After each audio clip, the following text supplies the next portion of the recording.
Hi, my name is Dr. John Douillard, and I want to talk to you today about the difference between extracts and whole herbs. You know, back in the 1970s, standardized extracts were created to create a standardized dose. So every herb, every capsule had the exact same dosage of the constituents, active ingredients in the herbs.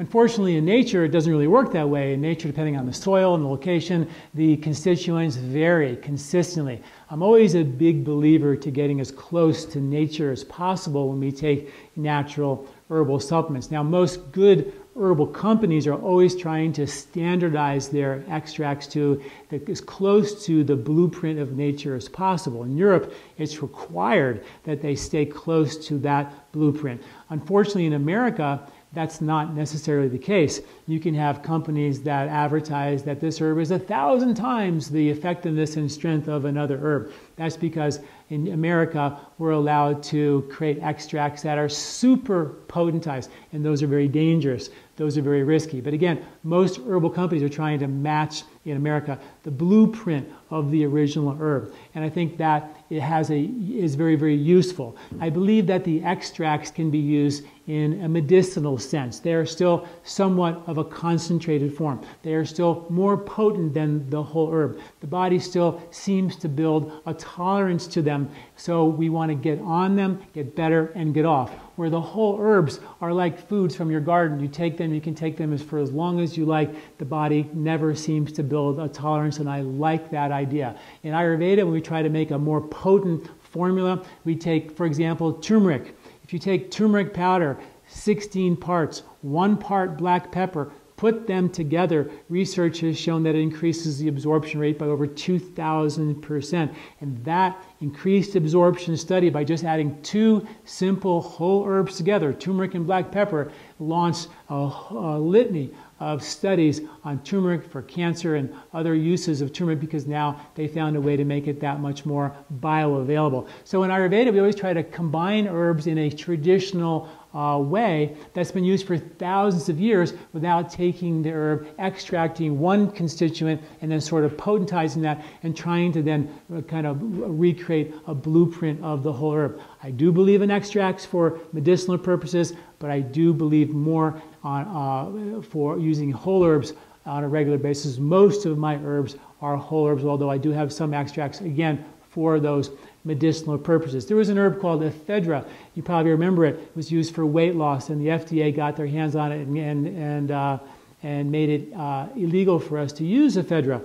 Well, there were 1,400 reports, complaints of people having side effects and major problems by using this plant, ephedra. All 1,400 of those complaints were from the extract, and not one of those complaints was from the whole herb. So again, another, I think the extract done in a safe way, not the 1,000 times the potency extract, but good quality extracts can be used safely.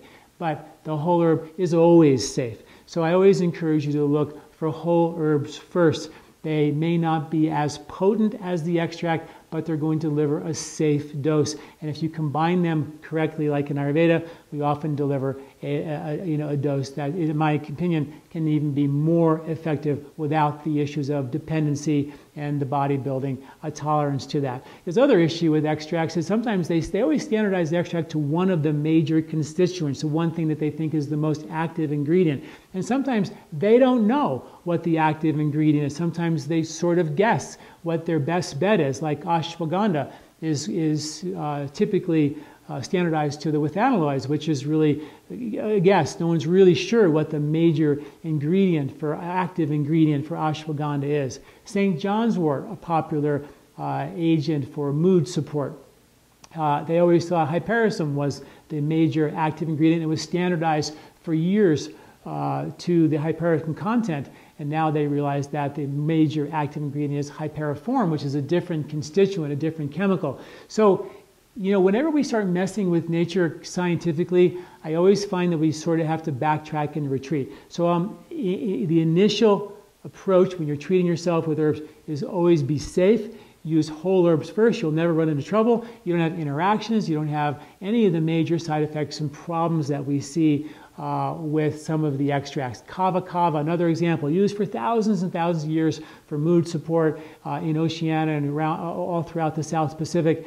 And then when we got our hands on it, we extracted the kava lactones and made it into a potent herb. That extract had liver toxicity issues, and the FDA has now tagged that as a liver toxin. And again, now this particular plant that was once phenomenal as a whole plant has been tagged for being a toxic substance. So, again, always think about, using extracts from qualified professionals, and I always think of using them for a limited time. Get on the medicine, get better, get off the medicine, use whole herbs, combine them in an appropriate manner. That's the safest way to go. And please, I write in detail about this issue of whole herbs versus extracts, and hopefully this will allow you to safely navigate your health food store shelves. Thanks for listening. I'm Dr. John Douillard.